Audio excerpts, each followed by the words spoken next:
Hello everyone, তো এখানে বসিয়ে দিয়েছি কচুর শাক আর আলু। তারপর এখানে সমস্ত কিছু জোগাড় করা ছিল, চিংড়ি মাছ দিয়ে কচুর শাকটা রান্না করবো। আর সঞ্জনা এখানে বসে একটু খেলছিল, তারপর নিয়ে চলে এসেছি ওকে চান করতে। ওকে চান করিয়ে সব কাজ কমপ্লিট করে এখন আমার শর্টকাটে টিফিন বানিয়ে নিলাম, স্যান্ডউইচ। তো এটাই খেয়ে নিলাম। তারপরে এখানে রান্নাটাও বসিয়ে দিয়েছি, চিংড়ি মাছটা দিয়ে ভালো করে কষিয়ে কচুর শাকটাও দিয়ে দিলাম। এর বড় ভ্লগও আছে, লিঙ্কটা রিলেটেড শর্টসে দিয়ে দেবো, চাইলে চেক করে নিতে পারেন। তারপর দুপুরের খাবার খেয়ে নিলাম, ভাত, উচ্ছে সেদ্ধ আর কচুর শাক। তারপরে সঞ্জনাকে একটুখানি রেডি করে দিলাম, পায়ের মল, হাতের চুড়ি পরি। তো হঠাৎ করে ঠিক হয়েছিল আমরা যাব বাড়ি, তারপরে ও এসে গেল সন্ধেবেলা।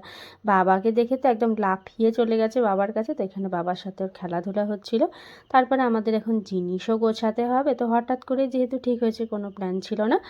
তো ও এসে তারপরে সমস্ত কিছু এই যে ব্যাগগুলো প্যাক করে নিল। রাত্রিবেলা খেয়ে নিয়েছিলাম ভাত, আর তার সাথে চিকেনটা বাইরে থেকে আনা হয়েছিল। Bye, please subscribe my channel.